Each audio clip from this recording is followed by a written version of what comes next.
علمی میراث میں علمی میراث کی تعریف اور اس کا موضوع اور اس کا غرض و آیا، اور علم فرائض کی یا علمی میراث کی فضیلت و ترکہ کیا ہے، ورثاء کیا ہے، یہ ہم نے وہ پڑھ لیا تھا۔ آج ہم صفحہ نمبر 11 پر پڑھیں گے ترکہ اور حقوق اربعہ۔ ترکہ کسے کہتے ہیں یہ بھی میں نے آپ کو بتا دیا کہ ترکہ میت کا جو چھوڑا ہوا مال ہوتا ہے اس کو ترکہ کہا جاتا ہے۔ کیا کہا جاتا ہے اس کو؟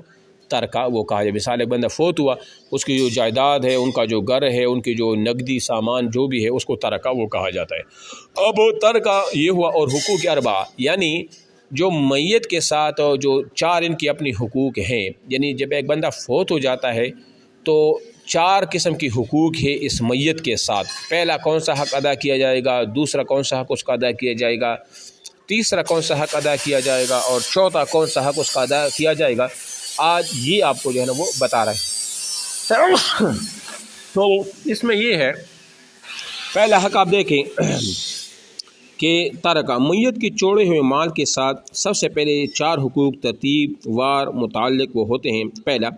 پہلے ترکہ میں سے میت کی تجہیز اور تکفین کی جائے گی، جس میں نہ اسراف کیا جائے گا اور نہ بخل سے وہ کام لیا۔ کیا مطلب؟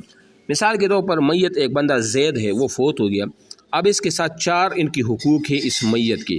سب سے پہلا حق میت کا جو ہے، جو 1 لاکھ روپے اس کی جو اس کا جو پیسہ وہ بچ گیا تھا، جو اس کی میراث سے جو ان کا ترکہ تھا 1 لاکھ میں سے، سب سے پہلے ان کی تجہیز و تکفین کا مطلب یہ ہے کہ اس میت کے لیے انہی پیسوں میں سے، ان کے پیسوں میں سے کفن کا کپڑا لیا جائے گا، قبر کی کھدائی ہوگی، جو بھی ان کی میت پر جو خرچ آئے گا کھدائی کا، کفن کا وغیرہ وغیرہ، وہ سارا کا سارا اس 1 لاکھ سے وہ دے دیا جائے گا۔ مثال کے طور وہ 1 لاکھ میں سے 10,000 روپے جو تھے وہ کس پر لگ گئی؟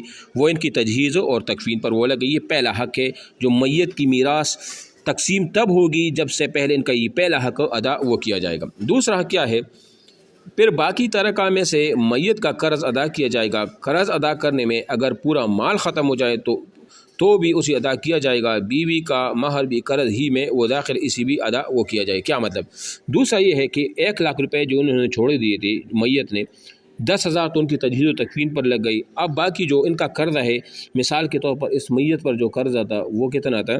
وہ تھا فار ایگزامپل وہ تھا 10,000 وہ لگ گئی، اور جو ان کے اوپر جو دوسرے نمبر پر جو قرض تھا مثال کے طور پر وہ تھا 30,000۔ کتنا؟ 30,000 جو ان کا قرض تھا وہ ادا وہ کیا جائے گا۔ اگر 30,000 نہ ہو بلکہ 60-70,000 ہو، جتنا بھی ہو، لیکن مثال کے طور پر اگر 30,000 کر دیتا تو اس کے بعد دوسرا جو حق ہے وہ یہ قرض ان سے وہ ادا کیا جائے گا۔ اگر اس میں اس کی بیوی کا مہر بھی شامل ہو تو وہ مہر بھی ادا کیا جائے۔ مثال کے طور پر شادی کے وقت 2 تولہ سونا تھا یا 1 تولہ سونا تھا، وہ انہوں نے بیوی کو مہر میں دینا تھا لیکن وہ انہوں نے دیا نہیں تھا، جس میں شوہر فوت ہو گیا تو اس کی میراث میں سے پھر بیوی کا وہ مہر بھی وہ بھی ادا وہ کیا جائے گا۔ اب جو 1 لاکھ میں سے 10,000 تجہیز و تکفین پر لگ گئی، پہلا حق تھا۔ دوسرا حق تھا جو ان کا قرضہ وغیرہ تھا اس پہ وہ لگ گیا 30، تو 10 اور 30 40 ہو گئی، باقی کتنے بچ گئے؟ 60,000 بچ گئی۔ تو ان کا جو تیسرا حق ہے، پھر باقی ترکہ کہ 1/3 میں سے میت کی وصیت وہ پوری کی جائے گی۔ اب اگر اس میت نے کوئی وصیت بھی کی ہو نا، تو جو یہ دو حقوق ادا کرنے کے بعد مال کو 3 حصے کریں گے، اور 3 حصوں میں سے جو تیسرا حصہ ہے اس میں اس کی وصیت نافذ کی جائے گی، اس کا وصیت کو پورا کیا جائے گا۔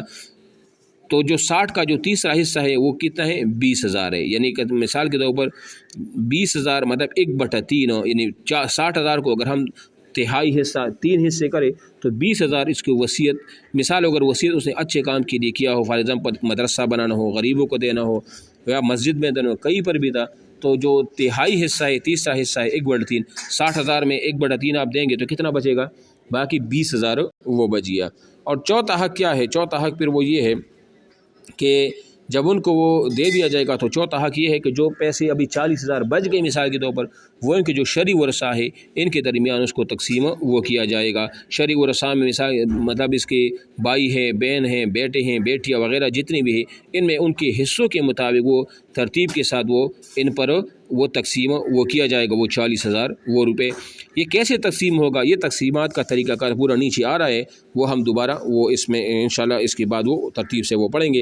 لیکن آج جو ہم نے پڑھ لیا وہ حقوق اربع اور ترکہ تھا کہ جب کوئی بندہ فوت ہو جائے ان کا جو مال بچ جاتا ہے اس کو کس ترتیب کے ساتھ کیسے کیسے تقسیم کرنا ہے، تو وہ ہم نے پہلے آپ کو بتا دیا۔ پہلے تجہیز و تکفین ہوگی، اس کے بعد اس کا قرض ادا کیا جائے گا، اس کے بعد جو مال بچ گیا اس کے 1/3 میں، یعنی جو بچا ہوا مال ہے ان 2 حقوق کے علاوہ ان کا جو تیسرا حصہ ہے وہ ان کی وصیت، جنہوں نے اچھے کام کے لیے وصیت کی تھی اس میں دیا جائے گا، اور چوتھا ان کے بعد جو بچ گیا مال وہ ان کے ورثاء میں تقسیم ہو جائے گا۔ ٹھیک ہے، یہ آج کے لیے اتنا ہی کافی تھا۔